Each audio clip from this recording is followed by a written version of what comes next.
സിറിയയിലെ ISIS കേന്ദ്രങ്ങളിൽ വൻ വ്യോമാക്രമണം നടത്തി US. കഴിഞ്ഞ ദിവസം അർദ്ധരാത്രിയോടുകൂടി തന്നെ ഇസ്ലാമിക് സ്റ്റേറ്റ് കേന്ദ്രങ്ങൾ ലക്ഷ്യമിട്ടുകൊണ്ട് തന്നെ വ്യോമാക്രമണം നടത്തുകയാണ് ഉണ്ടായിരിക്കുന്നത്. ഇതിൽ ഭീകരർ ഉൾപ്പെടെ തന്നെ കൊല്ലപ്പെട്ടുവെന്നും വൃത്തങ്ങൾ സൂചിപ്പിക്കുന്നു. ഞങ്ങളുടെ സന്ദേശം ശക്തമായി തന്നെ തുടരുന്നു. ഞങ്ങളുടെ ആളുകളെ ഉപദ്രവിച്ചാൽ രക്ഷപ്പെടാൻ എത്ര ശ്രമിച്ചാലും ലോകത്ത് എവിടെയാണെങ്കിലും അവിടെ എത്തിക്കൊണ്ട് ഞങ്ങൾ നിങ്ങളെ കൊല്ലും എന്നതാണ് ഇപ്പോൾ US പുറത്തിറക്കിയ പ്രസ്താവനയിൽ ഈ ഭീകരർക്കായി നൽകുന്ന മറുപടി. മാത്രമല്ല, ഭീകരതയ്ക്ക് എതിരെ തന്നെ ശക്തമായ നിലപാടാണ് അമേരിക്ക പലപ്പോഴും സ്വീകരിക്കുന്നത് എന്നതും ഇതിലൂടെ വെളിവാകുകയാണ്. എന്നാൽ പാകിസ്ഥാനുമായി നല്ല സൗഹൃദ ബന്ധം കാത്തുസൂക്ഷിക്കാൻ അമേരിക്ക പലപ്പോഴും അതിന് രഹസ്യ ഇടങ്ങൾ അല്ലെങ്കിൽ രഹസ്യമായി തന്നെ പല കാര്യങ്ങളും ചെയ്തതായി തന്നെ റിപ്പോർട്ടുകൾ വെളിപ്പെടുത്തിയിരുന്നു. അതേസമയം കഴിഞ്ഞ മാസം സിറിയയിൽ വെച്ച് നടന്ന IS ആക്രമണത്തിൽ 2 US സൈനികർ ഉൾപ്പെടെ തന്നെ 3 പേർ കൊല്ലപ്പെട്ടിരുന്നു.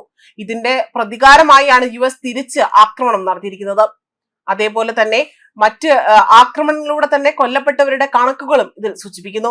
US സെൻട്രൽ കമാൻഡറിന്റെ നേതൃത്വത്തിലായിരുന്നു വ്യോമാക്രമണം നടത്തിയത്. സിറിയയിൽ ഉടനീളമുള്ള നിരവധി ഇസ്ലാമിക് സ്റ്റേറ്റ് കേന്ദ്രങ്ങൾ US തകർത്ത് തരിപ്പണമാക്കുകയും മറ്റൊരു സന്ദേശം അവർക്ക് നൽകുകയുമാണ് ചെയ്തിരിക്കുന്നത്. ഞങ്ങളുടെ സന്ദേശം ശക്തമായി തന്നെ തുടരുന്നു. ഞങ്ങളുടെ ആളുകളെ ഉപദ്രവിച്ചാൽ രക്ഷപ്പെടാൻ എത്ര ശ്രമിച്ചാലും ലോകത്ത് എവിടെയാണെങ്കിലും അവിടെ എത്തി നിങ്ങളെ ഞങ്ങൾ കൊല്ലും. ആക്രമണത്തിന് ശേഷം US സെൻട്രൽ കമാൻഡ് പുറത്തുവിട്ട പ്രസ്താവനയിലാണ് ഇക്കാര്യങ്ങൾ പറയുന്നത്. ഓപ്പറേഷൻ ഹോക്ക് ഐ സ്ട്രൈക്ക് എന്നതാണ് ഈ ISനെതിരെയുള്ള ആക്രമണത്തെ പ്രസിഡന്റ് ഡൊണാൾഡ് ട്രംപ് വിശേഷിപ്പിച്ചത്. ഡിസംബർ 19-നും സിറിയയിൽ US വ്യോമാക്രമണം നടത്തിയിരുന്നു. അതേസമയം മധ്യ സിറിയയിൽ ഉടനീളമുള്ള 70 IS കേന്ദ്രങ്ങളാണ് US അന്ന് ലക്ഷ്യമിട്ടിരുന്നത്. സിറിയയിലെ ISനെതിരെ പോരാട്ടത്തിൽ കുർദിഷ് നേതൃത്വത്തിലുള്ള സിറിയൻ ഡെമോക്രാറ്റ് ഫോഴ്സ് വർഷങ്ങളായി തന്നെ USന്റെ പ്രധാന പങ്കാളികളായിരുന്നു.